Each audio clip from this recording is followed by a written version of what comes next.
এক বাদশা এবং তার মন্ত্রী পুকুরের পাড়ে বসেছিল। এমন সময় একজন মাদ্রাসার ছাত্র হেঁটে যাচ্ছিল। মন্ত্রী সেই মাদ্রাসার ছাত্রকে দেখে বলল, বাদশা, এই সব ছেলেবেলেরা মাদ্রাসায় কি লেখাপড়া করে? এদের কি কোনো জ্ঞান বুদ্ধি আছে?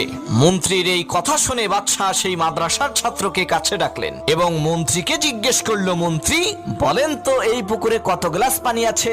মন্ত্রী বলল, এই পুকুরের পানি মাপতে হলে প্রথমে এই পুকুরের পাশে আর একটা পুকুর খনন করতে হবে, এরপরে এক গ্লাস করে পানি ওই পুকুরে রাখতে হবে, তারপরেই বলা যাবে কত গ্লাস পানি আছে।